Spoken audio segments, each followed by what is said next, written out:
আজকে এই ভিডিওতে আমরা জানতে চলেছি এমন একটি দ্বীপের কথা যেখানে মানুষ বাস করে না, শুধু সাপ। পৃথিবী জুড়ে ছড়িয়ে ছিটিয়ে আছে নানা ধরনের দ্বীপ। এমন একটা দ্বীপের কথা কি কল্পনা করা সম্ভব যেখানে মানুষের কোনো অস্তিত্বই নেই কোনো বাসস্থান? তবে ইল হাদা কুই মাদা গ্রান্ড নামক দ্বীপে রয়েছে রহস্যের পাশাপাশি সাপের আনাগোনা।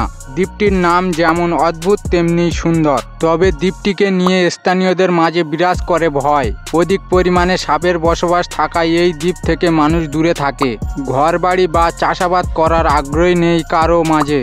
এই দ্বীপে গেলে সাপের সম্মুখীন হতেই হবে। পরিসংখ্যানদের অনুযায়ী এখানে প্রতি বর্গমিটারে কমপক্ষে 5টি সাপ থাকে। সাপের কারণে এই দ্বীপে পাখিদের আনাগোনাও কম। তবে অভিবাসনের সময় পাখিরা এখানে বিশ্রাম নেয়, আর তখনই শিকারে নেমে পড়ে সাপেরা।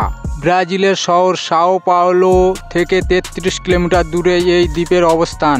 আনুমানিক 11,000 বছর আগে সমুদ্রপৃষ্ঠের উত্থানে ব্রাজিলের মূল ভূখণ্ড থেকে পৃথক হয়ে এটি দ্বীপে পরিণত হয়।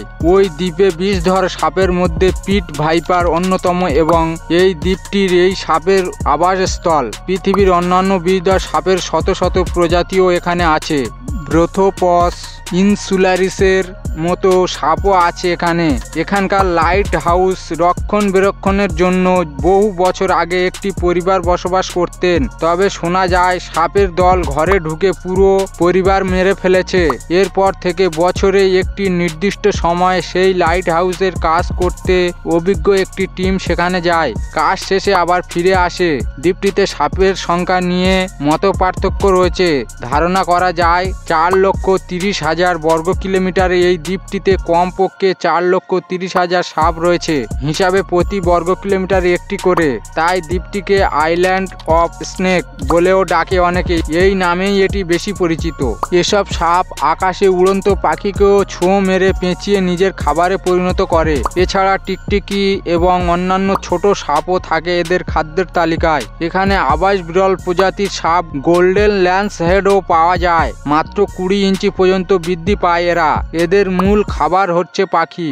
এদের বিষ এতটাই মারাত্মক যে এই সাপের বিষে মানুষের মাংস মুহূর্তের মধ্যে গলে যায়। বর্তমান এই সাপগুলোর বিষ কালো বাজারে প্রতি 100 গ্রামের দাম 17,500 পাউন্ড। তাই এই সাপকে বাঁচাতে ব্রাজিল সরকার পদক্ষেপ নিয়েছে। বিশ্ব বাজারে এই সাপের চাহিদা থাকায় চোরা কারবারিদের হাতে থেকে রক্ষা করতে এবং সাপের কামড়ে যাতে মানুষের মৃত্যু না হয় সেই জন্য সাধারণ মানুষকে এই দ্বীপে প্রবেশের নিষেধাজ্ঞা দিয়েছে ব্রাজিল সরকার। এই দ্বীপে কাকে যেতে দেয়া হবে আর কাকে নয় তা ঠিক করবে ব্রাজিল নৌসেনা। কারণ শুধু মানুষের নিরাপত্তা নয়, সাপেদের নিরাপত্তাও সুনিশ্চিত করাটাও তাদের লক্ষ্য।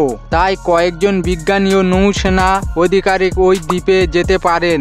দ্বীপটি জীব বিজ্ঞানী এবং গবেষকদের জন্য একটি জীবন্ত পরীক্ষাগার। বিরল এই সাপের সম্মুখে অধ্যয়ন করতে গবেষকদেরও বিশেষ অনুমতির প্রয়োজন হয়। তো আজকে ভিডিও এই পর্যন্ত। ভিডিওটি যদি ভালো লাগে ভিডিওতে একটি লাইক আর চ্যানেলটি সাবস্ক্রাইব করবেন। আর ভিডিওটি কেমন হয়েছে তা কমেন্ট করতে ভুলবেন না। তো সবাই ভালো থাকবেন।